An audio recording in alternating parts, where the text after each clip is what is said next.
יחד לב אל לב נפתח ונראה את האור שבשמיים. יחד לב אל לב נפתח בתקווה לאהבה.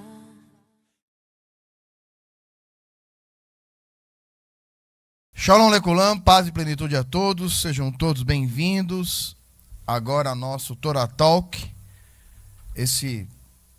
parte desse projeto do nosso podcast da Sinagoga Etz Haim, transmitindo diretamente de Curitiba, no Paraná, para todo o Brasil e também fora dele.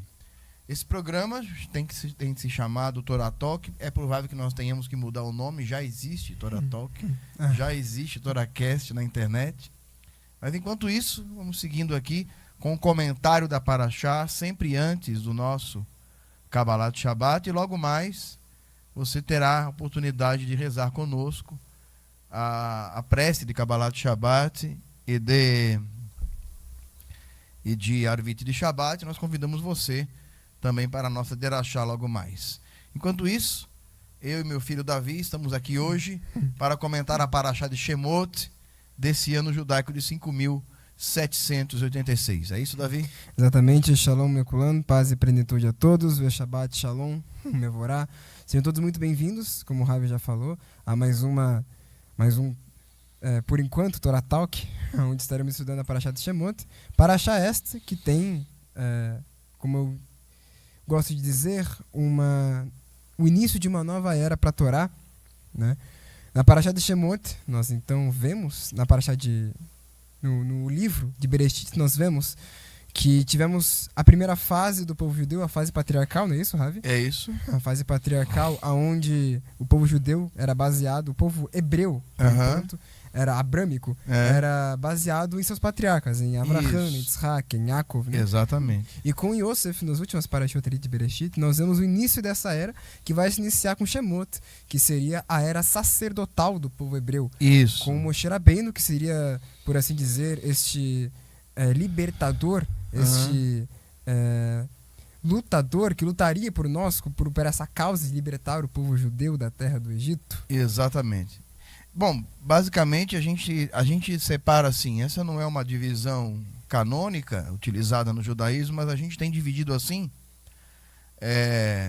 judaísmo sacerdotal, judaísmo patriarcal, judaísmo rabínico, não nessa ordem. Patriarcal, sacerdotal e rabínico.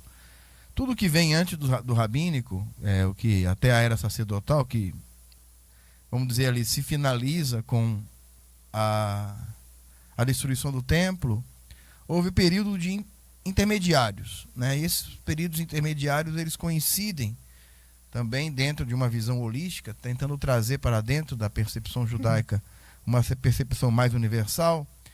Ela se coincide com as eras zodiacais, né? Então o judaísmo patriarcal, ele faz parte daquilo que a gente chama de era de touro, né?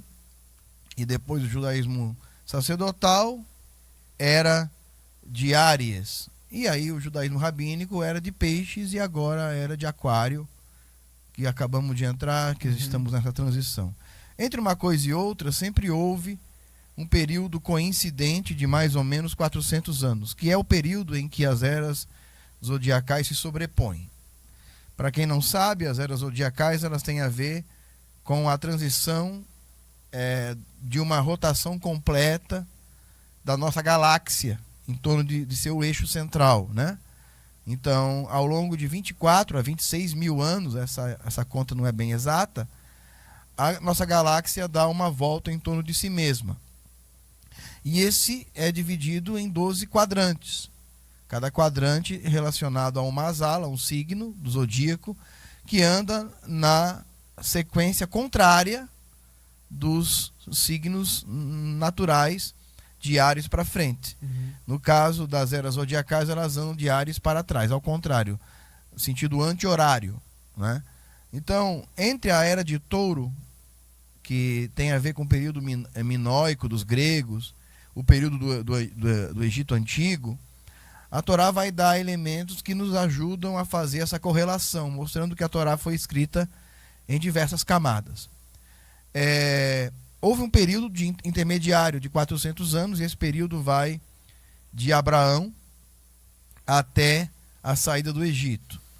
A Torá nos dá sinais disso, quando Abraão leva o seu filho Isaac para ser sacrificado na Akedat Yitzhak, e ele substitui a vida do seu filho por um carneiro. Esse carneiro tem a ver com a era de Áries. Ali começa um período de transição, de 200 mais 200 anos. Período de transição, onde se finaliza a era de Touro, mas ainda mantém-se uma influência de Áries. E período anterior, onde estávamos ainda na era de Touro, mas ainda na influência de Áries. Então é o contrário, nós estamos ainda na era de Áries, lá em Abraão, com influência de Touro. Aqui nós estamos na era de Touro, com influência de Áries. E essa influência de Áries vai finalizar-se ali com o símbolo do bezerro de ouro sendo destruído. Então, finalizando ali a era de Touro. Esses 400 anos é justamente o período de transição e o período da profecia dada a Abraão, de que 400 anos depois, os filhos de Israel, seus descendentes, seriam libertados do Egito. A era de Áries vai até a época da destruição do primeiro templo, a sua reconstrução, cerca de 70 anos depois. E aí o período de permanência e a construção do segundo templo marca o início da era de Peixes. Na era de Peixes surge as sinagogas lá na Babilônia. 400 anos depois, aproximadamente, também o segundo templo é destruído, finalizando a era de Áries propriamente dito e dando início à era de Peixes, que está conectado com a profecia simbólica de Jonas, onde o profeta é engolido pelo peixe. O cristianismo cresce no mundo, símbolo do peixe. Israel é engolido pelo cristianismo, perseguido pelo cristianismo, até o final do período vigente e sem influência da era de Peixes, que acontecerá ali no fim da Revolução Francesa, na época de Napoleão. Quando Napoleão prende o Papa na França, ali em 1798, finaliza os primeiros 200 anos de transição da era de Peixes para a era de Touro, para a era de Aquário. 200 anos passam a vigir a partir dali, que coincide com os dias que nós estamos vivendo hoje, onde nós estamos ainda sob a vigência, já estamos sob a vigência da era de Aquário, mas ainda com influência da era de Peixes, ainda por mais 200 anos aproximadamente. Essa é mais ou menos uma visão esotérica e holística dessas transições, e o livro de Shemot e a Parashá de Shemot coincide com essa mudança. Então a chegada de Moshe Rabbeinu, como uma espécie de avatar, como uma espécie de adensamento da vontade divina sobre o mundo, ele vai iniciar ali o fim, vai finalizar a era de Touro para o povo judeu, dando início à era de Áries, e aí vários elementos simbólicos do nosso vestuário, por exemplo, o shofar de carneiro é parte do nosso símbolo. A voz do shofar é ouvida no Sinai, o talit de lã, o talit katan de lã, como a lã da ovelha, etc. E os sacrifícios também de ovelhas, que agora ganham um papel central dentro do Mishkan e posteriormente do Beit HaMikdash. Dada esse início aí, esse prólogo da nossa discussão de hoje, podemos finalmente então entrar nos tópicos que você acha interessante da Parashá de Shemot, ali dos primeiros capítulos, e o surgimento de Moshe Rabbeinu, nosso profeta maior, é isso? Exatamente.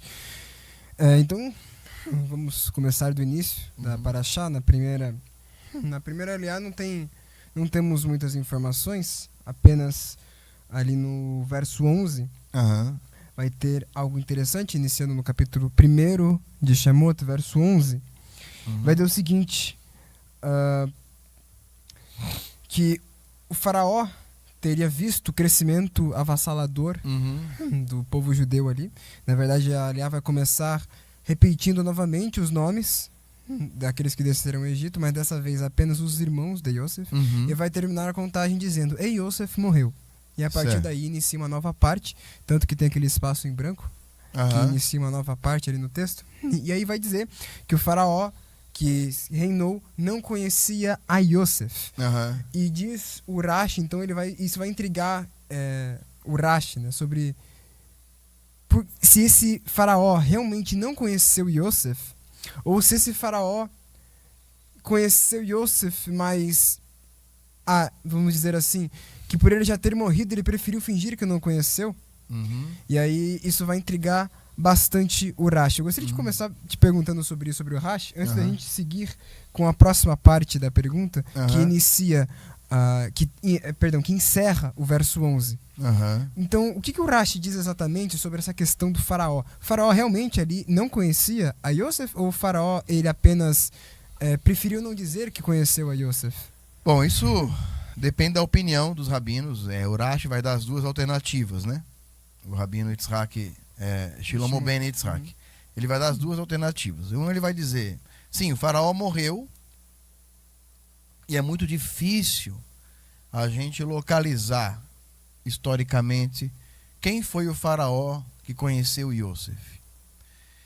As datações dos egiptólogos, elas são bastante complexas, e a Torá, como ela tem uma natureza mais narrativa do que histórica, quando eu falo isso, eu quero dizer o seguinte: a Torá menciona histórias que provavelmente aconteceram de verdade, mas ela não está tão preocupada. Provavelmente, não exatamente. Não exatamente daquela maneira, mas elas aconteceram, houve uma história. A forma como a Torá narra essa história é uma forma religiosa e cultural. A gente também tem que pensar que a Torá foi concluída e organizada por Esdras, patriarca dos Perushim, dos fariseus. Portanto, a forma como a Torá coloca isso não é exatamente datativa, né? Ela não nos dá clareza sobre as datas que isso aqui vieram a ocorrer, embora o calendário judaico localize isso, tá? Pelas idades bíblicas, tá? Então é possível saber. Mas o que eu quero dizer o faraó que conheceu José, é difícil saber quem é. Mas nós temos ali uma figura importante no Egito, que é a figura de Tutankhamon. O famoso Tutankhamon, que morreu aos 19 anos e etc. O rei jovem. O rei jovem, né? E ele era filho de Akhenaton e de sua mãe e tia ao mesmo tempo, Nefertiti, porque há uma história de que Nefertiti e Akhenaton eram irmãos de sangue. Talvez por isso que os cientistas dizem que essa mutação genética de por ter se casado entre irmãos fez com que ele nascesse com uma deficiência nos pés, né? Ele tinha uma deficiência nos pés e também morre jovem, tinha uma saúde frágil. Por que eu estou citando Akhenaton? Primeiro porque a tradição esotérica e várias ordens esotéricas vão afirmar de que Akhenaton era o nome, olha só, é complicado isso, era o nome de Aharon no Egito. Meu Deus. Aharon. Akhenaton, Aharon. Eu não acredito nessa história como ela é, mas há uma relação ali esotérica, algumas ordens há até um livro que fala sobre isso, O Último Faraó, e vai falar que Akhenaton era Aharon. É louco. É louco, é viagem. Tá? Mas assim, o que acontece? Akhenaton é importante para nós aqui, por quê? Porque Akhenaton foi considerado um faraó ateu. Na verdade, ele não era ateu. Ele acreditava num Deus invisível. Seria esse o faraó que era conhecido por ser monoteísta? Que trouxe a ideia do Amon-Ra como único Deus? Não Amon-Ra, aí que tá. Atom. Porque Ra é o Deus solar. E Atom também é um deus solar. Não é comum que uma mesma mitologia existam dois deuses solares. Realmente um deus é isso, outro deus é aquilo. E na cultura egípcia, Ra era o deus sol. Mas o deus Atom era representado como uma linha, um risco, e embaixo um sol pela metade com seus raios. Que era uma referência a esse Deus que está em tudo, que vem do céu para o mundo, pela metade ilumina o mundo. Bom, é possível que não seja um Deus solar. É possível que seja o Deus criador. Akhenaton transfere a capital do Egito e ele rompe com os sacerdotes de seu tempo. E aí nasce Tutankhamon. Inclusive Akhenaton, eu não me lembro o nome dele agora, mas ele também mudou o nome dele para Akhenaton, que é alguma coisa como servo de Atom, né? Que é esse Deus único. Então ele foi chamado de o faraó monoteísta. Que nem Nabucodonosor, que dava... Isso, como Nabucodonosor, como alguns outros personagens da mitologia mundial, entre os astecas, os maias, também houve esse acontecimento. E sempre que isso acontecia, os sacerdotes se revoltavam e tentavam matá-lo. Então, antes do Akhenaton, o Egito quer dizer, já era politeísta. Sempre Aí foi. chegou o Akhenaton e mudou. Eu não vou entrar na questão do politeísmo egípcio, porque também é uma questão a ser revisada, estudada. Porque, ao que parece, o Egito não era politeísta. O Egito tinha uma mitologia que explicava a natureza, o vento, o ar, o rio, o sol. E seus personagens heróicos ganharam faces de animais porque representavam isso daí, tá? Bom, continuando, Akhenaton era esse sacerdote, esse faraó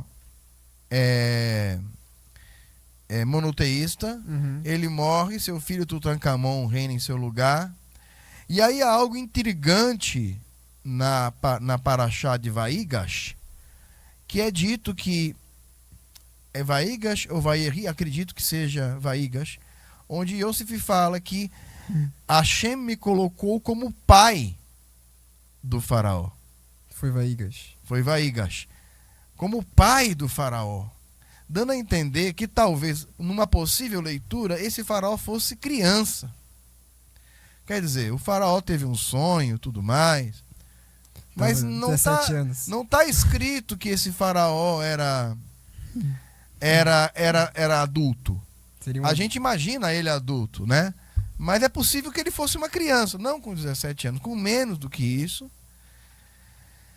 Mas se você quiser fazer o paralelo simbólico, com Yosef, né? 17 anos. Porque ele sonhou também com 17 anos, né? Que é quando começa, né, o Biná começa a ser instalado e tal, e os sonhos começam a se manifestar melhor. Bom, então a morte de Tutankhamon, ela pode significar o que a gente está lendo aqui. Que subiu no lugar de Tutankhamon um faraó de outra dinastia. Porque no Antigo Egito haviam dinastias que brigavam entre si. Ou seja, não necessariamente o filho herdaria o trono, mas uma pessoa qualquer, muitas vezes com o lobby dos sacerdotes de um determinado deus, poderia subir ao trono. E o faraó era a representação de Osíris.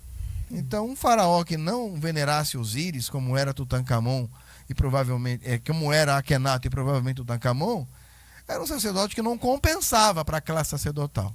Não valia muito a pena. Não valia muito a pena. Então, Osíris, pai de Horus, o deus pai e o deus filho do Egito.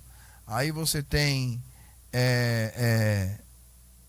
as esposas e as consortes de Osíris e etc. E o faraó era a representação de Osíris na mitologia egípcia. Eu acredito que é por aí que vai, tá? É por aí que vai. Historicamente falando, eu não consigo, se você perguntar, você consegue localizar a história de Yosef dentro de Akhenaton? Não é possível hoje em dia. Precisaria um aprofundamento. Mas há indícios de que Yosef teria influenciado ou Akhenaton ou o próprio Tutankhamon. Pode ser que Akhenaton fosse o faraó que sonhou. Pode ser que Tutankhamon tenha nascido durante o período de abundância e de fome, e só por isso, então, Yosef, como vice-rei, Parecido com a história brasileira, Uhum. quando José Bonifácio cria Dom Pedro II e Dom Pedro I volta para Portugal, aquela história toda. Uhum. Começa a independência do Brasil. Isso, não, o Brasil já era independente, o Brasil era um império nessa época, mas o Dom Pedro I volta para Portugal e o reino fica, o império fica na mão de uma criança. José Bonifácio cria a criança até ele ficar maior de idade e assumir o trono como imperador. Uhum. Pode ser que seja o mesmo que aconteceu aqui. É uma coisa interessante, não dá para provar, mas é possível fazer essa leitura. Então, eu acredito que o faraó, que realmente não conhecia Iosef, é que ele não reconhecia Iosef. No sentido, ele não reconhecia o cargo que foi dado a Iosef, aquela história toda, mas Iosef contava com a benesse do Egito, por tudo que ele havia feito no Egito. Vou trazer para o Brasil. Na década de 90, primeira metade da década de 90, lá em 92, 93, em 92 o Collor cai. O presidente Fernando Collor sofre impeachment. No lugar dele fica o seu vice, Itamar Franco. Itamar Franco convoca como ministro da Fazenda Fernando Henrique Cardoso, que foi quem elaborou em 93 o Plano Real, que veio a vigir em 94, e ele se tornou proeminente no Brasil. Ele foi o criador, claro que não foi ele, toda uma equipe, juntamente com ele encabeçou essa mudança econômica no Brasil e se tornou tão popular que se tornou o próximo presidente da República por 2 mandatos. E foi o Iosef do Brasil, né? Isso. Que trouxe a prosperidade de volta ao país. Exatamente. Então, é possível, olhando para a história como uma entidade que repete padrões a todo tempo, é possível encontrar esse padrão também em Iosef. Iosef, portanto, ele era muito proeminente no Egito, muito adorado até no Egito. Depois ele passa a ser adorado como uma espécie de divindade pelos egípcios, que enterram ele debaixo do Nilo, aquela história, e ele é considerado uma representação de Osíris, o deus da fertilidade também, tá? E é isso que eu acho que aconteceu. Uma nova dinastia sobe ao poder no Egito, agora com uma outra divindade, né? Mas foi necessário que Iosef morresse para que uma nova era começasse. E de novo, Iosef era também uma representação de touro. Inclusive, ele é chamado de touro na bênção de Moshe Rabbeinu, lá na Parashá de Vezot Abrahá.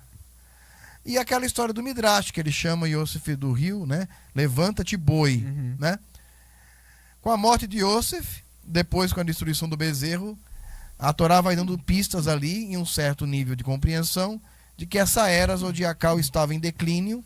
Portanto, a gente vai dizer que o faraó que sobe e que não reconhece Iosef, parece muito com uma mudança de era. Aconteceu ali uma mudança de era. E nessa mudança de era, já era de Áries, havia uma profecia de que o povo ariano, não tem nada a ver com o alemão lá do Hitler, e nem com o povo ariano do Rio Ário, que são os indianos, mas que o povo regido por Áries teria o próximo faraó. E aí tem aquela história, eu sei que eu estou me prolongando, que eu peço desculpas, mas tudo bem. É a história de que Moshe tenha sido Ahmoses. É isso que eu ia mencionar antes, só que eu tinha esquecido o nome Ahmoses, né? Que tem... Bom, aqueles famosos documentários da History, alienígenas. Os alienígenas, sabe? Que diz que existe tabuletas egípcias que dizem Ahmoses e que eles ficam nessa dúvida, porque não há relatos históricos concretos de que Moisés está nas escrituras egípcias. Mas eles acharam esse nome Ahmoses. E aí dizem que, na verdade, Moshe estaria assim descrito, só que com outro nome, assim como José, como Safenat Paner. Aí há ainda os que dizem que ele era Amenhotep. Nossa. Moshe, desculpa, Yosef era Amenhotep. Mas aí é uma discussão muito mais profunda. Alguns rabinos até inclusive discutem isso sobre o assunto. de que ele teria sido Amenhotep. Bom, o Egito, Faraó. Quem era Faraó no Egito? Você sabe dizer? Ele era mais do que só um deus, um político. Ele era um deus. Aham. Ele era mais do que um político. Claro, ele era como um imperador, um tanto de guerra, Aham. também político, Aham. mas ele também era uma representação divina. Aham. Ele seria como a encarnação dos deuses na Terra, Aham. tanto que eu não sei dizer bem sobre isso, mas ele talvez teria algum envolvimento ali também com os serviços sagrados egípcios. Sim, né? tinha. Aham. Então eu acho que ele era mais do que apenas um líder. Ele era, sim, uma forma de liderança divina, uma interferência divina na Terra para os egípcios. Bom, vamos lá. Primeiramente, a palavra faraó, parou em hebraico, e que vem, na verdade, do Egito, não é uma palavra de origem hebraica. Uma das traduções mais aceitas é que a palavra faraó, ela significa a grande casa. Então não era só ele, né? Não. Faraó era o nome do sistema. Faraó era o sistema. Era tipo a república.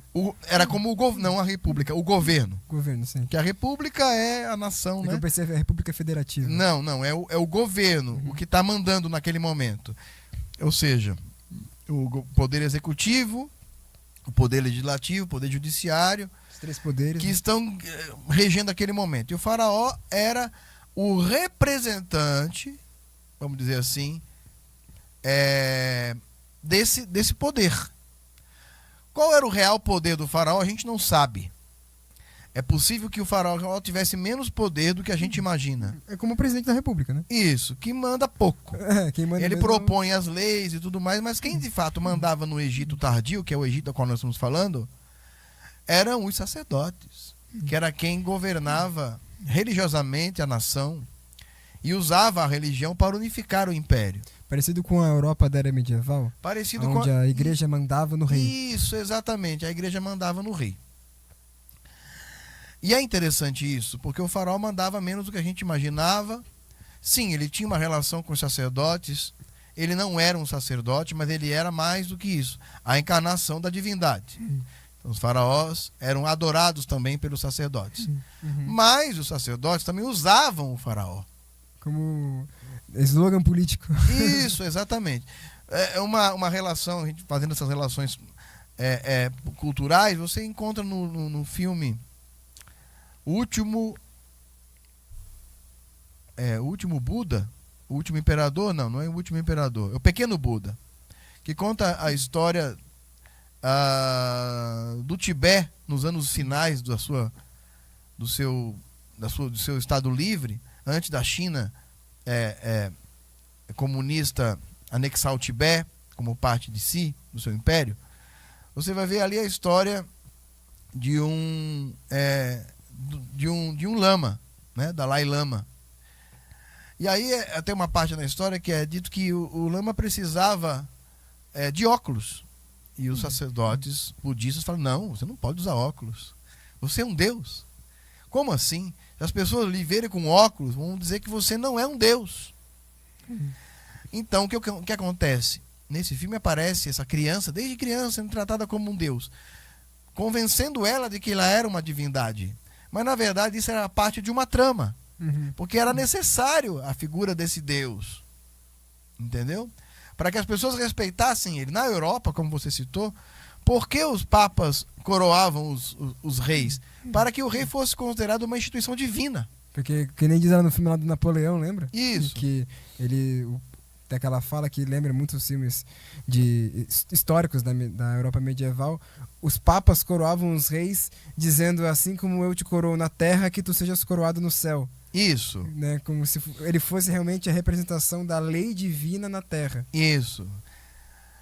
Napoleão não deixa isso acontecer. Ele pega, isso é história, aparece no filme, ele pega a coroa da mão e coloca na cabeça: eu mesmo me coroo, eu não preciso que ninguém me coroe. Aí, E ali, claro que foi um ato político dele, mas aquilo também finaliza uma era.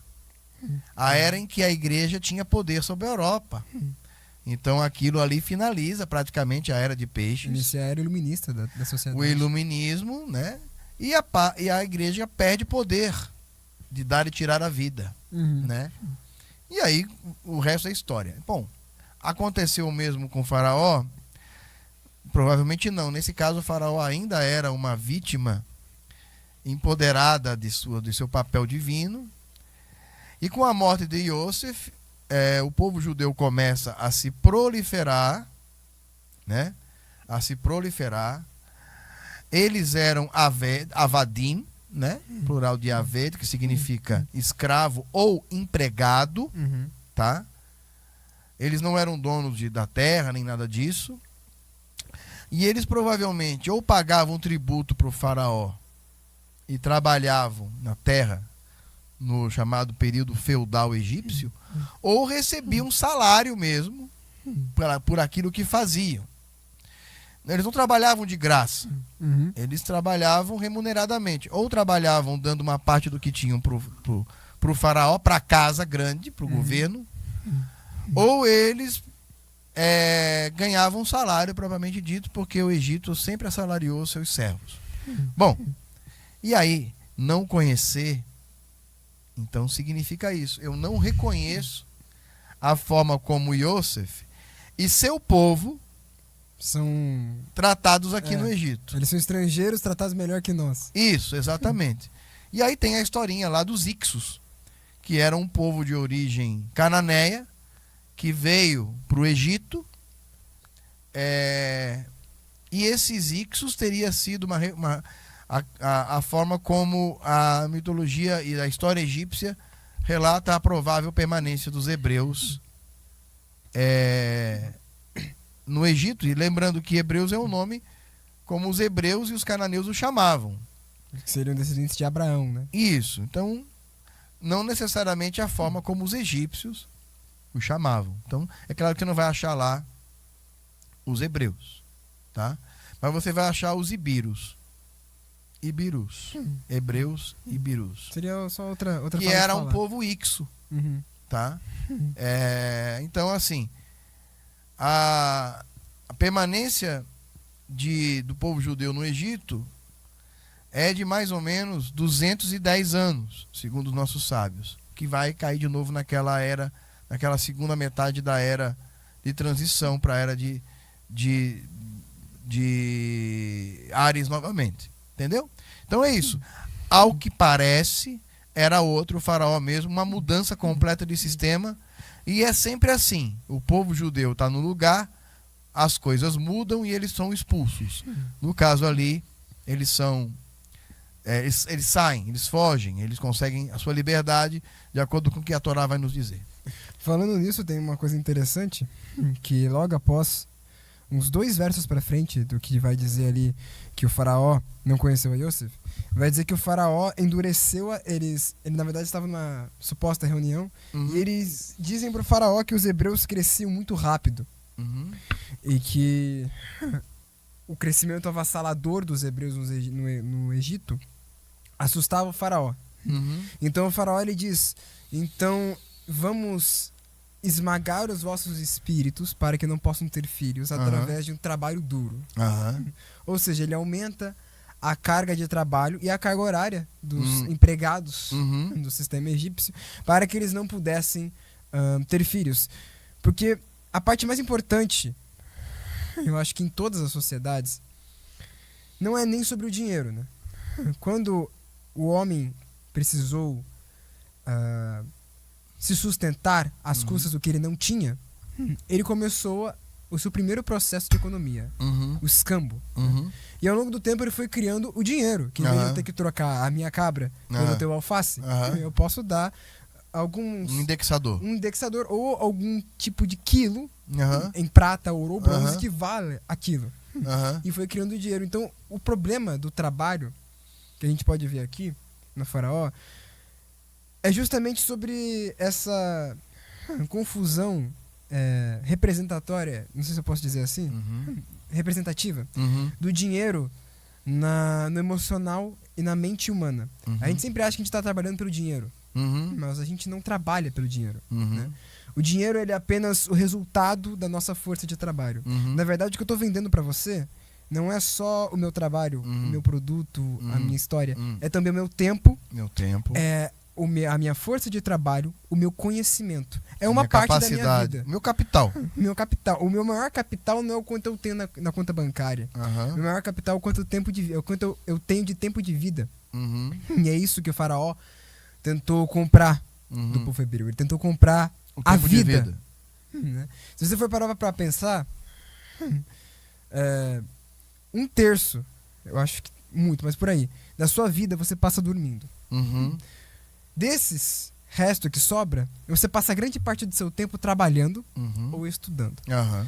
Ou seja, vamos supor na minha visão, no meu exemplo, eu tenho 18 anos, Uhum.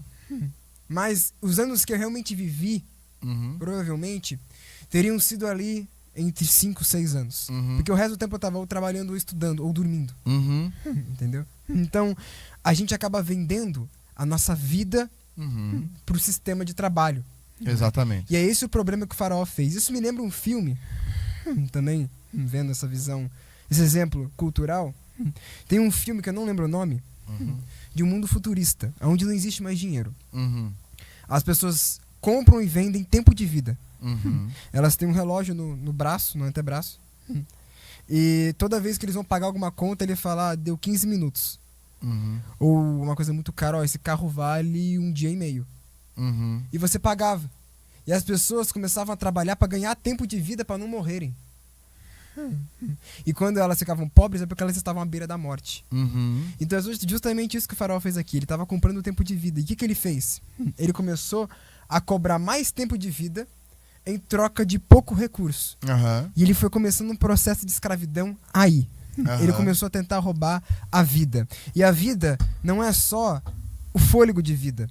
A vida não é só o coração batendo. A Aham. vida não é só os seus neurônios funcionando. A vida é a experiência da vida. É o aproveitamento. É a carpe diem, Uhum. né? Sim. Aproveite, É aproveite, o dia. o seu dia, Sim. porque pode ser o último, Aham. né? Isso.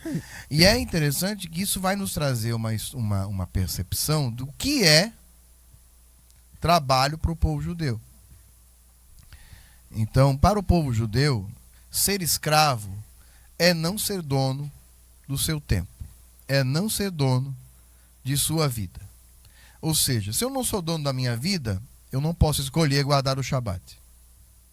Eu não posso escolher tirar 1/7 da minha semana para me dedicar à minha espiritualidade, minha aliança com o meu Deus. Se eu não sou dono da minha vida, eu não posso escolher 7 feriados ao longo do ano para também me dedicar às minhas atividades devocionais ao meu Deus e à minha fé. Se eu não sou dono da minha vida, eu não posso escolher o que me servirão de almoço no intervalo do meu trabalho. Eu não posso escolher ter um cardápio kasher. Se eu não sou dono da minha vida, eu não posso escolher parar o meu dia para rezar, porque eu não sou dono da minha vida. Então, o conceito de liberdade para o povo judeu está atrelado a 2 coisas. Primeiro, ser dono de sua vida. Para que, uma vez dono da minha vida, só então eu tenha o que oferecer à minha fé. Então, ser livre para o povo judeu é ser livre para ser judeu. É ser livre para poder exercer sua fé. Porque o povo judeu é um povo sacerdotal. Enquanto povo sacerdotal, ele tem uma missão espiritual no mundo. E essa missão espiritual no mundo só pode ser exercida por um povo livre. Porque um povo que tem que trabalhar além do que deve, não pode ser sacerdote. Os sacerdotes só podiam trabalhar porque eles recebiam os macerotes do povo. Durante o período em que o templo estava destruído, os sacerdotes perderam seu trabalho e tiveram que Ir pra lavoura. ir para a lavoura, se tornarem lavradores. Na época que Esdras e Neemias estavam construindo o templo, eles precisavam chamar os sacerdotes para isso. Os sacerdotes falaram, mas a gente não tem como exercer, nós estamos agora cuidando do nosso campo. Teve que ter todo um trabalho de convencimento de 2 lados. Primeiro, do sacerdote realmente se dedicar e largar o campo e se dedicar como sacerdote. Segundo, convencer o povo de que eles precisavam voltar com os donativos para o templo. E da mesma maneira, o povo judeu, como sacerdote no mundo, como convicto de sua natureza como nação sacerdotal, só pode exercer isso se de fato for livre. Então não é se a gente vai trabalhar menos, a gente não vai trabalhar menos, no nosso caso. A gente vai trabalhar igual, mas a gente vai trabalhar o suficiente para sermos prósperos, entendendo primeiramente que a prosperidade não vem do trabalho, a prosperidade vem de Deus. O trabalho canaliza a prosperidade de Deus para nós, ela é um canal de prosperidade. Todo o trabalho que fazemos, seja ele espiritual ou secular, ele é feito para Deus, porque viver é viver para Deus, ser servo é ser servo de Deus. Uma parte daquilo eu utilizo para a manutenção do serviço sagrado no mundo. Eu também me coloco como parte integrante desse serviço sagrado. Eu tenho tempo para o Shabat, eu tenho tempo para as festas, eu tenho as festas do nosso feriado religioso, eu tenho tempo para rezar quantas vezes eu quiser por dia, eu tenho tempo para estudar a Torá, eu tenho tempo para viver tempo com a minha família, para sair, para me divertir. E essa é a noção de prosperidade, de trabalho do povo judeu. E ser escravo é o inverso disso. É não poder escolher. É não poder escolher quando eu posso rezar, quando eu posso guardar Shabat, quando eu posso guardar os festivais. E isso é o que aflige a alma judaica. Então aqui, quando o faraó fez aquilo, ele queria mais do que oprimir o povo, impedindo que eles se proliferassem. Ele queria quebrar o espírito do povo judeu. Por isso que ele diz, esmagaremos os seus espíritos. Isso, quebrar o espírito dele, quebrar o ímpeto, quebrar a honra, até ele parar de se achar que era tão importante assim. E ele chegar à conclusão de que ele é apenas o meu servo, servo do Egito. E isso é quebrar o espírito. E é isso que o faraó tentou fazer com o povo hebreu. Tentou quebrar o espírito dele, tentando impedir que a profecia que os egípcios tinham, segundo alguns dizem, de que um faraó surgiria do meio dos Ixos e de natureza ariana, de Áries, viesse a reinar. Eles tentaram impedir que a profecia se cumprisse. Isso é muito recorrente. Então é esse o significado. O faraó é a representação do sistema que tenta quebrar o nosso espírito e tenta convencer você do seguinte: não, esse negócio de religião, rapaz, tudo bem, mas o negócio é trabalhar. O negócio é trabalhar. E aí você cai nessa anedota, nessa piada, nessa armadilha, e você começa a achar erroneamente que você é livre. Não, você não é livre. Você é escravo. Às vezes da sua própria empresa, às vezes do seu próprio trabalho, às vezes de si mesmo. E quando não é escravo do trabalho, é escravo da internet. Quanto tempo de vida a gente gasta na internet, vendo futilidades? É claro que a gente pode usar a internet para se divertir e para viver, mas há um limite para isso, depois do qual se torna um vício. Então, quanto tempo de vida eu diminuo nos meus vícios? Naquilo que tira tempo de vida. E essa paraxá vai falar disso. Do que nós queríamos nos libertar? Dessa necessidade de fazer aquilo que o faraó manda, de fazer aquilo que o sistema coloca. Nada mais revolucionário do que a Torá. A Torá é um livro revolucionário. Ela não é o Capital do Marx, não é o Mein Kampf do Hitler, não é o Mais-Valia, não é as teorias de Lenin, não. Não é o Che Guevara. Não, mas ela é um livro revolucionário. De verdade. De verdade. Que revoluciona o pensamento e a consciência do homem. Dizendo que ele é livre e que ele é dono do seu capital. E o seu maior capital, como você já disse, é a vida. A vida é meu capital. E é bem diferente, né, de outros livros revolucionários que sempre focaram na revolução da sociedade. Na evolução do mercado. Mas eles não pararam para pensar que para evoluir o mercado Uhum. Para evoluir o poder, Uhum. precisa evoluir a mente. É isso. Entendeu? Uhum. E você falando sobre isso, eu vou fazer um comentário também um pouco mais longo, que vai ligar com a próxima coisa. E aí eu te faço uma pergunta, Ravi. Qual que é o maior investimento que você pode fazer na sua vida? Uhum.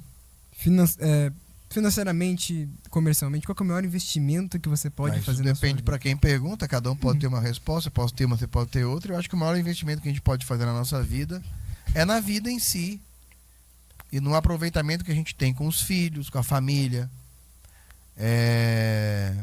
na educação, na nossa evolução. Não sei se é exatamente isso que você quer.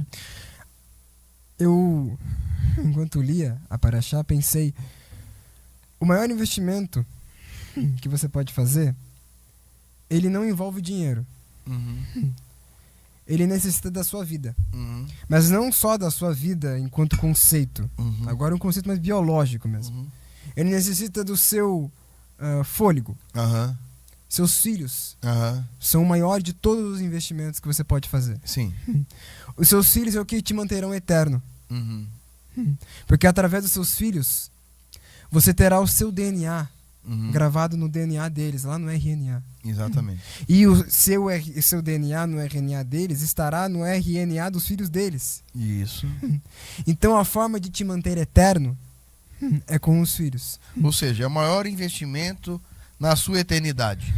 O que você Porque está a fazendo? única identidade, a única eternidade factual e comprovada é aquela da nossa descendência. E aí é a pergunta que nós temos que sempre nos fazer. O que estamos fazendo pela nossa eternidade? Aham. Às vezes as pessoas, elas dizem, eu tenho medo de morrer afogado. Aham. Eu tenho medo de morrer num acidente de avião. Uhum. Eu tenho medo de morrer asfixiado. Mas o maior medo antes desses medos que servem para nos proteger, deveríamos ter o medo de ser esquecidos. Uhum. É isso que o faraó tentou fazer aqui. Uhum. Ele, além de ter massacrado o povo judeu, além de ele ter tentado tirar a força de prana Uhum. dentro deles, Uhum. ele tentou apagá-los. Uhum. Assim como Hitler fez Uhum. nos campos de concentração, Uhum. matando não só os judeus, os donos de banco, Uhum. que era quem ele julgava, mas Era matando... culpado pelo problema da Alemanha. Mas ele matou os filhos deles.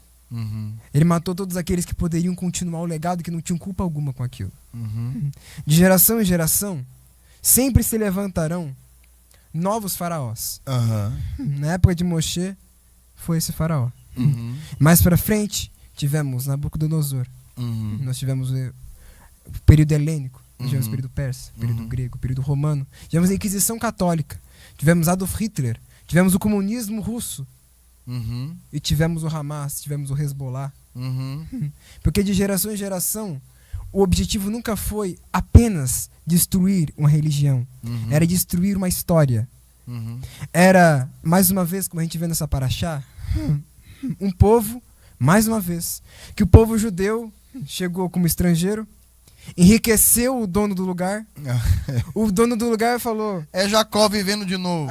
o povo está enriquecendo meu bolso, já sei. Vou matar o povo, vou roubar os seus segredos e vou enriquecer em cima deles. Uhum. Exatamente o que eles fizeram. A Alemanha, antes da Primeira Guerra Mundial, era uma das maiores potências da Europa, graças à economia judaica. Economia, ciência, a Ciência. literatura, a música. Freud, uma das maiores mentes da medicina moderna, que Da- criou... da ciência moderna. Da ciência moderna. Freud, sim. Da medicina moderna, Aham. que criou o que a gente conhece hoje como psicologia, Uhum. psicanálise, hipnose, Uhum. graças à sua ajuda do Breuer, seu melhor amigo, que também era judeu, Joseph Breuer, Uhum. ou Joseph Breuer, Uhum. que foram mentes criativas, Albert Einstein, Uhum. que foram mentes que ajudaram a enriquecer povos e que no final de suas vidas foram perseguidos Uhum. pelas mesmas coisas que eles criaram. Aham. Como alguém que cria uma máquina, um robô, e o robô tenta destruir o criador. Uhum. Como um Frankenstein, que tenta matar o Victor. Exatamente. Entendeu? Bom, vamos lá. E aí, por que eu falei disso? Pois não. Porque na próxima parte, temos ali no verso 15, Uhum. o nascimento das crianças. Uhum. E ali vai dizer sobre duas pessoas importantes. Shifra e Puá. Uhum. Shifra, há indícios, não só dos rabinos, mas principalmente do Rashi, do Shilomo Ben Yitzhak, que vai dizer que Shifra seria Yocheved Uhum. e que Puá seria Miriam, porque elas eram parteiras juntas. Uhum. Miriam ajudava sua mãe nas parteiras. Uhum. E aí vai dizer que Yocheved era quem tirava o bebê da madre. E Miriam acalmava o bebê. E aí eu queria fazer uma analogia, queria que você também completasse e corrigisse caso eu erre, tá? Uhum. Mas seria, talvez, Yocheved o símbolo de Gevurah, da força, Uhum. dessa resistência, Uhum. dessa imponência, e Miriam, Puá, seria o símbolo de Hesed, dessa bondade, Bom, desse acalento que ela dava aos bebês? é possível. Vamos lá. Analisando a Torá agora do ponto de vista sefirótico, dentro da Kabbalah. Primeiramente, sim, você tem razão. Ela ajudava, ela era a força de Gevurah, a força de resistência. E quando se fala de parto, não se fala só de força para fora, mas da força de lidar com a dor. Então isso é resistência, isso é Gevurah, ligado a Madin, Marte, que é o planeta da guerra. Então, sim, ela representa isso, essa força, que dava Gevurah para elas. Mas Poá, que é Miriam, representa Hesed como essa força de bondade, de doação, né? De amor, de bondade, de Hesed, de misericórdia, acalentando a criança. A criança chora depois que ela nasce. Você, quando nasceu, quebraram sua clavícula para você nascer. A criança chora não porque ela apenas entrou no mundo e o mundo é diferente, muito amplo, mas ela também sofreu durante o processo de nascimento. Ela foi colocada para fora, ela foi cuspida para fora, né? Expulsa de casa, daquele lugar onde ela estava. E ela foi feita isso com força, né? Antes disso, ela tenta sair, né? Porque o parto nada mais é do que a tentativa da criança tentando sair. Então a criança vira de cabeça para baixo, ela passou a gestação inteira de cabeça para cima, agora ela gira de cabeça para baixo, tenta sair daquele lugar porque está ficando apertado para ela. E se ela não for tirada, ela entra em sofrimento e pode morrer. Então é uma força também da criança. E quando ela sai inchada, sai debilitada e ela chora. E aí vem a bondade de Miriam e acalenta, trazendo equilíbrio para a Gevurah, que ela também sofreu e operou durante o processo de nascimento. O próprio nascimento das crianças mencionadas aqui metaforiza o nascimento do próprio povo judeu. Uhum. Então, Shifra e Puá, que era o Revé de Miriam, segundo o Midrash, segundo o Rashi, era a representação de Deus em Israel, agindo com força e com bondade. E você vê ali um pêndulo entre força e bondade, força e bondade, força e bondade. São os dois lados da árvore da vida, né? Os dois lados da árvore da vida. São, aliás, as duas sefirot que dão nome para as duas colunas da árvore da vida, a coluna de Hesed e a coluna de Gevurah. Embora não hajam somente essas sefirot nessas colunas, mas é o nome que elas vão ter. Uhum. Que são as primeiras ali, né? Não são a do meio. Né? Então, assim, elas representam os dois aspectos de Deus. O aspecto da força, e a palavra Gevurah é força, né? Gibor, forte, né? Mas o outro nome da Sefirah de Gevurah é Din. Madin. Din. Adin. Din. Din significa juízo. Uhum. Eu lembrei de Marte, Madin. Não, é Madim, né? É uma coincidência. Não, é Madim. Juízo. é juízo. Então, a força de juízo divino, que veio, por exemplo, nas pragas. E a força da misericórdia divina, que é Hesed. O outro nome de Hesed é Gedulá. Gedulá, grandeza, expansão, regido pelo planeta Júpiter, da grandeza, da expansão, da magnitude. É Gedulá. Parece Gevurah. Só Parece Gevurah. Vav pelo Dalet. É Gedulá, Uhum. que é grandeza. Então a grandeza está na bondade. A grandeza está na bondade também, tá? E o juízo está na força. Então quando Hashem mandava as pragas, ele estava exercendo Gevurah, Din, juízo. Quando ele fazia as pragas parar, pela ação de Moshe, ele estava exercendo grandeza, bondade. E nesse bondade, grandeza, juízo, bondade, severidade, bondade, severidade, bondade, severidade, isso podemos chamar de as dores de parto, que são as contrações, que é uma representação do Tzimtzum, da expansão e da contração, expansão e contração. Hesed expande, Gevurah retrai. Nosso coração se expande, se retrai. Nossa pressão arterial se expande e se retrai. Nosso movimento peristáltico do nosso sistema digestivo se expande e se retrai. E assim por diante. É o Tzimtzum do humano, natural. Exatamente. E o Tzimtzum na história. O Tzimtzum na história. Crescimento, contração. Os reinos sobem, os reinos descem. Parafuso evolucional. O parafuso evolucional. Então, assim, elas eram mais do que parteiras.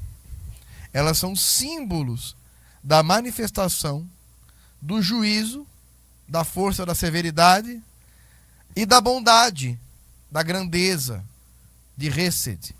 Gevurah e Hesed. Então, ótima percepção. Percepção muito interessante, e ela vai para além da história das duas pessoas, e ela representa o símbolo do que estava acontecendo ali. Era as duas partes. E aliás, a Miriam, que era Hesed, né? Vai ter bondade com seu pai também. Porque isso é uma coisa que muita gente esquece, né? Mas esqueço sempre o nome do pai de Moshe. Amiram. Ele também era, não podemos dizer que ele era um rabino, mas quase isso, porque ele era um líder daquele povo. Era um patriarca. Era o patriarca daquela... E ali uma transição do judaísmo patriarcal para o sacerdotal, né? Então os patriarcas ainda tinham um poder espiritual. Ele ainda era visto como um patriarca da tribo de Levi, porque é dito que Moshe era da tribo de Levi. Da família de Kehat. Da família de Kehat por causa da sua mãe. Yocheved. E vai dizer que Amram, ele, quando soube do decreto do faraó, que ainda não havia acontecido, ele começou a aconselhar as famílias a não terem mais filhos. E Miriam vai ter de misericórdia com essas pessoas e vai aconselhar ao seu pai que não proibisse o nascimento dessas pessoas, mas que ele aconselhasse a que elas cuidasse desses bebês. Talvez porque ela já pressentira, olhando agora com uma outra visão, pressentira que se Amram tivesse efetuado esse decreto, provavelmente Moshe não teria nascido. Exatamente. Porque ela vai dizer, tá, mas você está proibindo, pai, as mulheres de terem filhos, com medo de que se forem meninos elas morram. Mas e as meninas que podem vir a nascer e perderão suas vidas ou a chance de viver por causa dos outros? Ou seja, você está matando as meninas junto com os meninos. Exatamente. E esse é um dos motivos pelo qual a Miriam é chamada de profetisa. Ela já sabia que seu irmão viria. Isso. Ela é uma neviá, uma naviá, uma profetisa. Ela tem essa percepção desde criança. Então o primeiro profeta do povo judeu foi uma profetisa. Pode ser. Pode Porque ser. primeiro Sim. profeta foi Josué, né? Isso, exatamente. Moshe, foi Moshe, Moshe. mas antes mesmo de Moshe ser nosso profeta, Miriam já manifestava nevoar, né? Manifestava profecia. E no fim, a própria Torá vai dizer que foi ela a responsável por colocar José no cesto. E Moshe no sexto. Moshe no... eu falei o quê? José. José não. José já tinha morrido faz tempo. Moshe no cesto, né? E aí tem uma outra coisa interessante, né? Nessa paraxá, que é o seguinte. O cesto era feito de quê? De junco. De junco, né? Que é em hebraico suf. Suf. Suf. Que também é mar. Não, mar é yam. A Suf é o... Yam suf, mar de juncos. Isso. Então ele foi colocado num cesto de juncos, que é uma coisa, que é o junco, para vocês saber. O que é o junco? O junco é a planta da onde se tira o papiro. Que fica na beira do Nilo, né? Madeira do Nilo. Então, as colunas egípcias são colunas papirofórmicas. Papirofórmicas. Ela tem as duas tem a palmirofórmica e a papirofórmica. A papirofórmica são as duas que... entendi o que você quer dizer. Papirofórmica é o nome dela. Então, eu entendi o que você quer dizer. As colunas que tem esse formato assim, papirofórmica fechada, que tem esse formato papirofórmica aberta, e tem as palmirofórmicas, que é as que são as formas de palmeira. São as 3 colunas egípcias. Os 3 tipos de colunas egípcias. Agora eu lembrei, porque existem algumas sociedades que também tinham tipos de colunas. Colunas, assim. os gregos, os romanos e os egípcios. As colunas romanas eram colunas... As colunas egípcias eram colunas papirofórmicas, ou papiroformes, porque elas tinham o formato do papiro. O papiro era um símbolo no Egito, muito forte. E esse papiro, ele estava ligado ao deus Tote, Da escrita, né? que era o deus da escrita, que aparece sempre escrevendo, é o escriba divino. Depois veio a se tornar Hermes na cultura romana e Grega, né? cultura grega, e na cultura romana Mercúrio. E Moshe aparece Na cultura judaica. na cultura judaica como a representação judaica desse arquétipo. Como é que é? O Protetor. Isso. Isso, protetor da escrita. Só que ali é como se a Torá estivesse dizendo, usando a mitologia egípcia para criar a narrativa, dizendo o seguinte: ele foi abraçado por Tote. O que significa isso? Para os egípcios, significa que ele era abençoado por esse Deus da escrita. E ele é treinado, ensinado, introduzido, iniciado em todas as ciências do Egito. Ele não era exatamente um soldado. Ele era um escriba. Treinado para ser um filósofo. Um filósofo, um escriba, um detentor da sabedoria. E ele aparece no junco, uma representação disso, colocado num cesto de junco, que parece com o vime, depois de seco, colocado no rio Nilo, criado lá, e depois, justamente, o que ele vai... A ação dele de libertar o povo, ela se conclui quando ele abre o mar de juncos, que é o Yam Suf, que as pessoas traduzem erroneamente como mar vermelho, que não significa nada. Foi só o cara lá na Inglaterra que escreveu a Bíblia, em vez de read, escreveu read. Aí ficou pro resto da história. Isso, Bíblia King James, exatamente. Então foi um erro do inglês, quer dizer, não, ele não abriu o mar vermelho, ele abriu o mar de juncos. E o mar de juncos, o Yam Suf, também era uma projeção filosófica da sua história. E depois do mar de juncos, o que ele faz?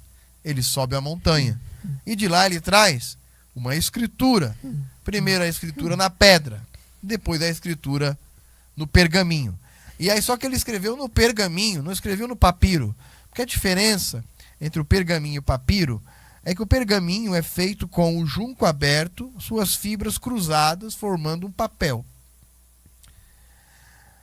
O pergaminho são pele de animais, alvejadas e depois lixadas. Atorar um pergaminho. Atorar um pergaminho. A gente chama em hebraico de klaf. Uhum. Tá?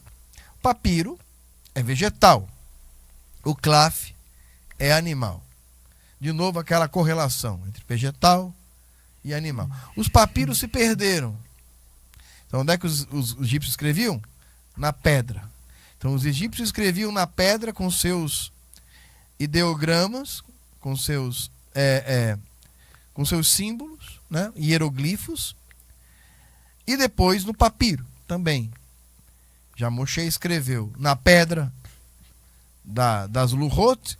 Primeiro Deus escreveu, na segunda ele escreveu. E depois escreveu no klaf, no pergaminho. Ele se torna de novo a representação metafórica do Deus da escrita, a representação mercurial para o povo judeu, com inclusive o símbolo, né, que ele traz do cadosseu, da serpente de bronze, que lembra o cadosseu de Hermes, cujo metal também é bronze, que é a representação, o metal mercurial, a cor de Mercúrio na magia e na Kabbalah é o laranja, que é a cor do cobre. E aí a gente tem aquela que eu sempre brinco, que é a palavra Nahash, que é serpente, e Nehoshet, que é cobre. Nahash, Nehoshet. E que até hoje... E aí você tem no português cobra E e cobre. E né? que até hoje o símbolo da medicina É uma cobra, é o cardosseu de Mercúrio. É o né? cadosseu de Hermes e de Mercúrio. E de Mercúrio, que é a cobra enrolada Isso. no cajado, né? E era o deus Serafes, né? Antigamente o deus Serafes. E aí, sobre isso, então, dando sequência, falando então sobre as parteiras, né? Uhum. Então, Miriam e Yoheved eram parteiras, Shifra e Puá, certo? Mas tem uma coisa interessante, que no verso 18, até o verso 19, eu até queria ler para contextualizar. Uhum. Antes de acontecer o massacre, porque até agora o massacre não aconteceu de fato, Uhum. eles estão pressionando o massacre. Uhum. E os sábios vão dizer que o massacre teria acontecido, até aparece aqui no Urash, Uhum. teria acontecido no mesmo dia do aniversário de Moshe Rabbeinu. Entendeu? Uhum. Então até então eles estavam ali naquela tensão. Uhum. Né? E aí, antes de eu ler, eu queria só terminar com esse comentário, que aquilo que nasce, Uhum.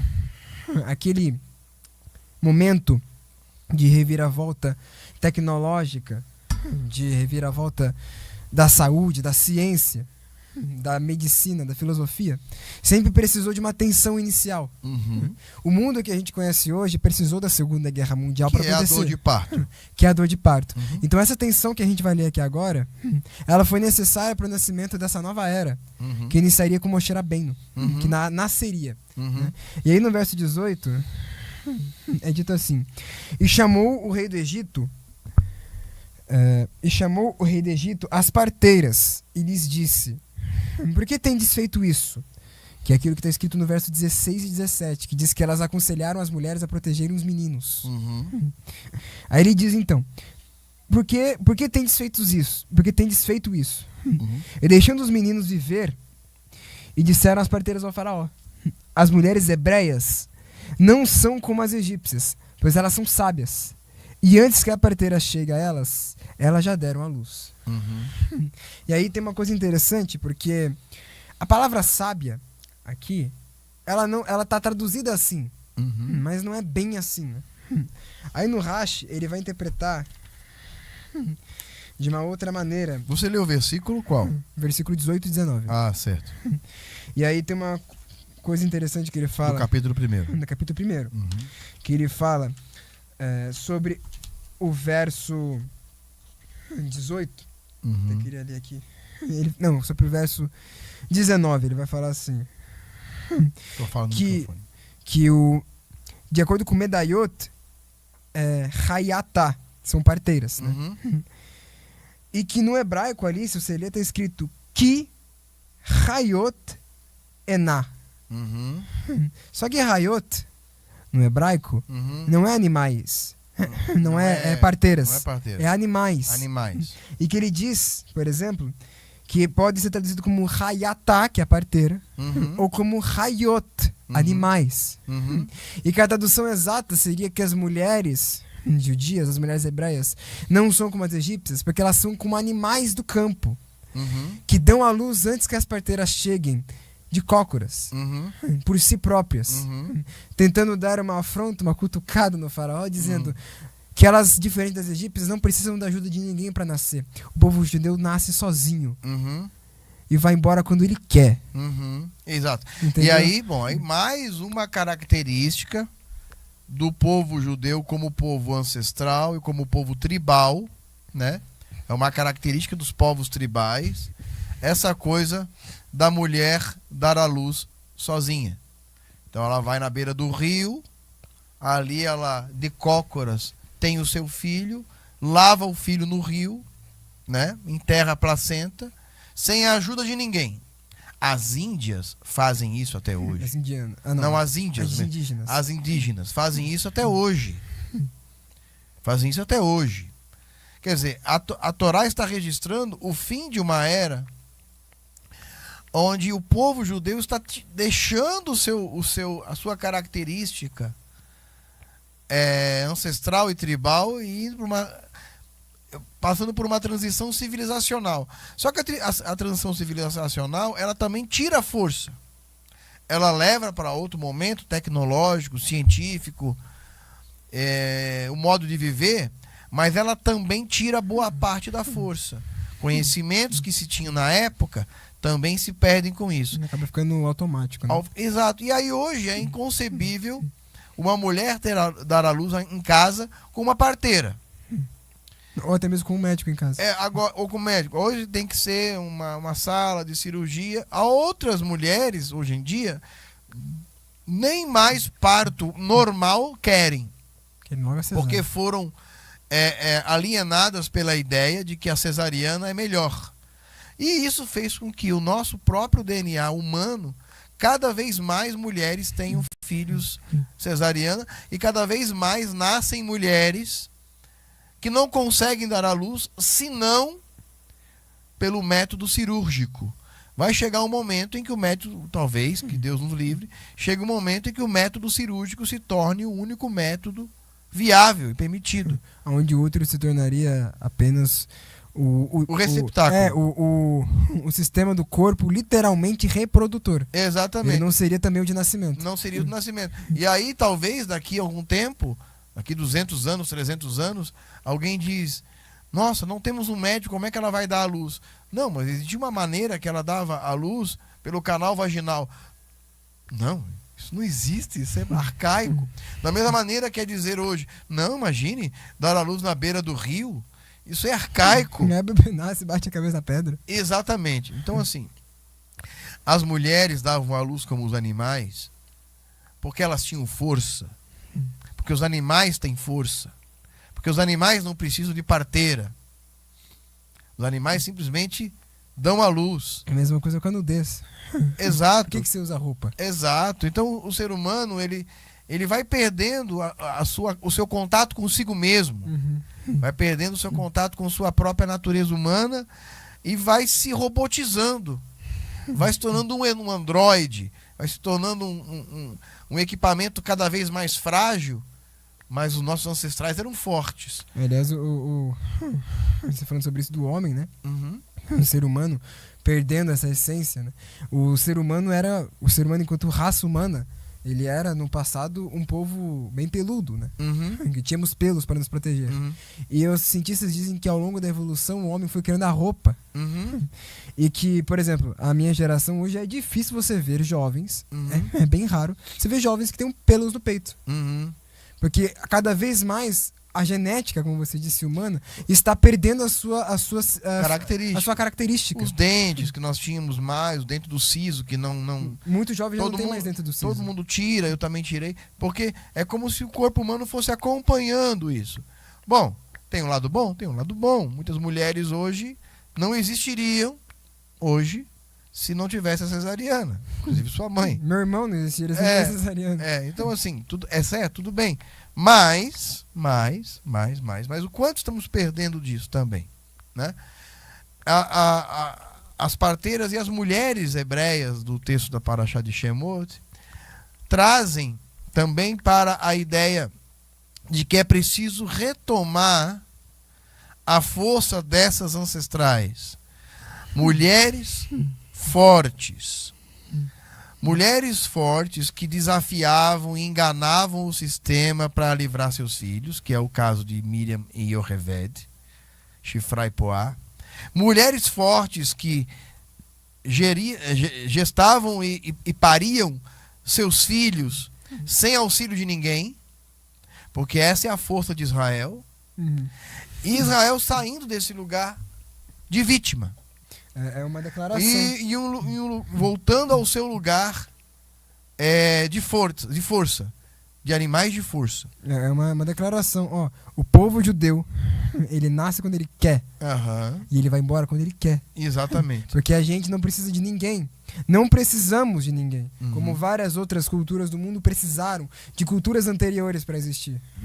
Nós só existimos. Claro, nós puxamos nossa filosofia de outras partes. Mas enquanto povo, nós viemos sozinhos. Como os chineses, como os japoneses, como os árabes, como os indianos, como os indígenas.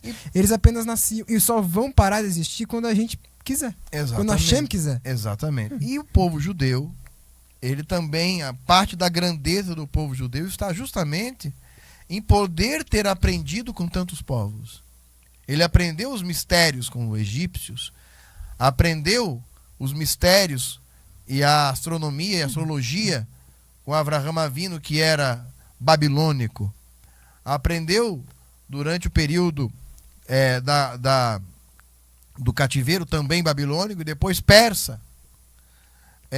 Depois aprendeu com a Grécia, aprendeu com Roma, mas sempre filtrando isso, porque o povo judeu é um povo kasher. Então os animais kasher, eles têm a capacidade de comer das coisas da relva, das gramas, da gramínea, e não se envenenar, porque eles têm 4 estômagos.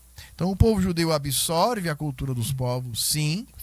Filtra o que a gente pode usar, o que a gente pode manter na nossa cultura. Reinterpretar na nossa cultura, com a nossa linguagem, para não nos distanciarmos da nossa fé. E jogar para fora o que não presta, não é? É o sistema linfático do Isso. povo judeu. Isso. Que puxa os nutrientes, alimenta o corpo. O que não presta, ele manda ou pro sangue, ou ele manda pros dejetos. Exatamente. E é isso aí. E o povo judeu vive até hoje, Baruch Hashem, por isso. Podemos terminar com 2 coisas. Rapidinho, ok. Vamos finalizar 1h30 nesse podcast. Realmente já tá bem longo, né? Uhum. Mas 2 comentários bem importantes. O primeiro é o Nilo. A gente tem que olhar pro Nilo. Moshe Rabbeinu, ele foi o símbolo do Nilo. O Nilo foi o Nilo que matou os seus irmãos de etnia, que morreram enquanto povo, que morreram no mesmo dia que ele. Enquanto ele nascia, outros morriam no Nilo, jogados no Nilo. Mas ao mesmo tempo, foi o Nilo que matou os hebreus, que salvou a vida de Moshe. E foi o mesmo Nilo que, graças ao sangue derramado dos hebreus, mais pra frente foi a primeira praga, o Nilo em sangue. E é dito lá na frente, que quando Moshe é ordenado a transformar o Nilo em sangue, Deus diz para ele fazer, né? E Moshe não faz, ele apenas ordena. Ele ordena que o Nilo se torne sangue, mas o seu irmão Aharon que bate o seu cajado. Porque, de alguma forma, Moshe tinha um amor pelo Nilo. Não enquanto divindade, mas porque talvez... Uma gratidão. com ingratidão. Uhum. Talvez ligando a sua gratidão por ele ter salvo a sua vida Uhum. com a sua referência filosófica que ele teve da infância no Egito, Uhum. com o Nilo. Uhum. Entendendo que a culpa não era do Nilo, Uhum. talvez. A culpa era dos egípcios. Uhum. Por isso, por amor ao Nilo, ele não o machucou. Uhum. Quem machucou foi seu irmão. Uhum. E ele entendeu que ele machucou aquele Nilo para machucar os egípcios, e não por causa do Nilo. Uhum. Exato. Então é que a gente pode observar que Moshe tinha um amor pelo Nilo. Nossos sábios dizem que as duas primeiras pragas, que foi a do Nilo, a de transformar a água em sangue, e a praga dos piolhos, que nasceram do pó da terra, as duas foram feitas por Aharon. Porque o Nilo salvou a vida de Moshe. E a areia escondeu o egípcio que ele matou. Inclusive, nessa mesma paraxá. Nessa mesma paraxá. Ele vai matar o egípcio que tentava agredir um hebreu. Então ele tinha uma gratidão por aquele que salvou a sua vida e por aquele que escondeu o seu ato. E isso nos fala muito sobre gratidão. Sobre aquele que te protege e sobre aquele que te salva. Uma gratidão eterna. Mesmo exercendo juízo quando for necessário. E aí o próprio profeta Isaías tem lá toda uma bênção para o Egito. O Egito é abençoado. Mas O Egito é abençoado na linguagem dos profetas. Por quê? Porque o mesmo Egito que perseguiu o povo judeu também é o Egito que recolheu o povo judeu da fome. Que acolheu as 70 almas que vieram ao Egito com Jacob e o próprio Yosef, que já estava lá. Então, isso nos fala muito sobre gratidão.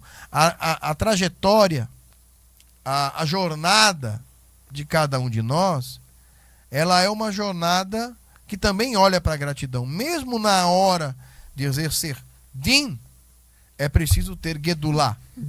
Mesmo na hora de exercer gevurá, severidade, é preciso ter bondade e grandeza. E, de novo, as duas sefirot estão presentes ali. A grandeza de Moshe Rabbeinu em ter passado para Aharon essa tarefa, se considerando incapaz de executá-la, por causa de uma gratidão que ele trazia dentro dele. E uma última coisa, para a gente fechar, é que Moshe também teve uma ligação, talvez comportamental, com Yosef. Uhum. Porque justamente na Aliá, que vai falar sobre a morte do egípcio, temos algumas coisas interessantes ali, que, de forma breve, que quando ele mata o egípcio, Moshe, quando mata o egípcio, ele tem medo que alguém tivesse visto. Uhum. E ele decide fugir dali. E a Torá diz que ele olha pra lá e pra cá. Uhum. Tipo, será que alguém viu que eu matei? E aí, mais pra frente, ele vai separar a briga de dois hebreus que estavam brigando. Uhum. E os hebreus vai dizer: você irá nos matar como matou o egípcio? Uhum. E aí ele fala: alguém viu. Uhum. E só que lá tem uma outra frase nesse versículo que diz: tu nos matarás como mataste o Egito, que diz: por acaso tu achas ser juiz entre nós? Uhum. E lá quando Yosef sonhou e falou pro seu pai também fala: tu realmente achas que nós iremos nos curvar diante de ti? Uhum. A reprise de Yosef. A reprise. E aí Moshe, mais uma vez, é como Yosef. Uhum. É um hebreu, Uhum. numa terra estrangeira, numa casa que não é dele, Uhum. num cargo que não é dele. Só que diferente de Yosef, ele não sabia quem ele era. Uhum.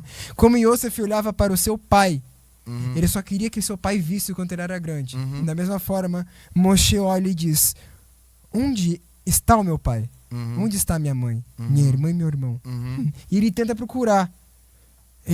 Ele olha para os hebreus e diz, talvez em uma forma metafórica, ele olha e diz: ele é o meu povo também. Uhum. Por isso ele tenta proteger os egípcios, o hebreu, de apanhar do egípcio, Uhum. e mata o egípcio sem querer.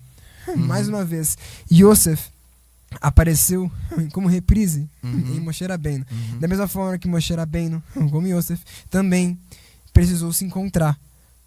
Precisou encontrar dentro de si quem ele realmente era. Uhum. Entendeu? Uhum. Teve que deixar sua barba crescer em Midian, Uhum. como Yosef deixou na prisão.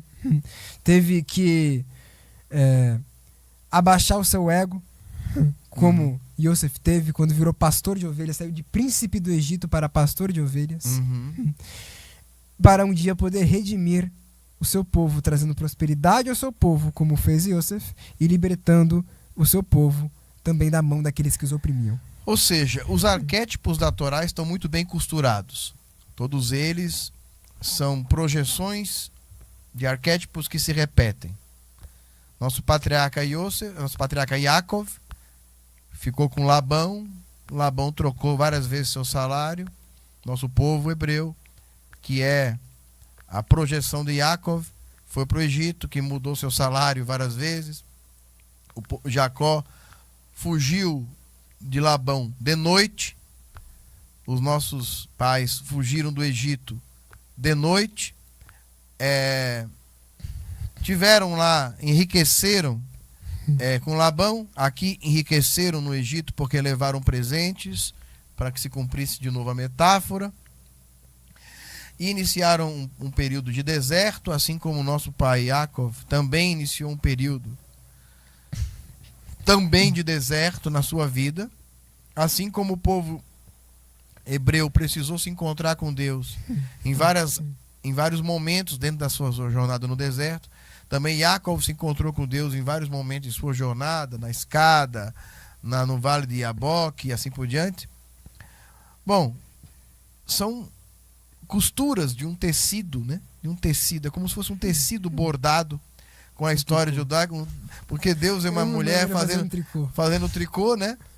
E esse tricô que Deus está fazendo faz com que as coisas aconteçam de uma maneira muito bela e muito encaixadas umas nas outras. E é assim que a história do nosso povo é contada, onde cada ponto desse tricô é uma letra da Torá, onde em cada letra da Torá é uma alma judaica, das 600 mil almas judaicas e das aproximadamente 600 mil letras, que não é bem isso, mas os nossos sábios chegam a essa conta de alguma forma, onde em cada letra há um mistério, cabendo a cada judeu descobrir o mistério que lhe cabe no mundo, trazendo luz ao mundo através dos níveis de interpretação de pardês da Torá. Que o Eterno nos abençoe, que Ele possa nos ajudar a compreender cada vez mais a sua Torá. E eu quero agradecer a você que esteve até agora conosco. Aproveite esse breve intervalo para contribuir com a Sinagoga Etz Haim através da sua Tzedakah, honrando o nosso trabalho de levar conhecimento da Torá até a sua vida, de abrilhantar, iluminar a sua vida com as palavras de sabedoria da Torá. Que o Eterno possa abençoar a todos vocês e que nós nos veremos daqui a pouquinho no nosso Kabbalat Shabbat. Shalom Lekulam, paz e plenitude a todos. E Shabbat, Shalom, Umevorach.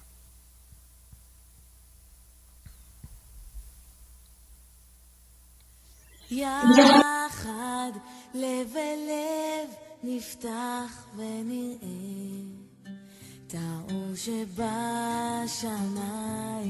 יחד לב אל לב נפתח בתקווה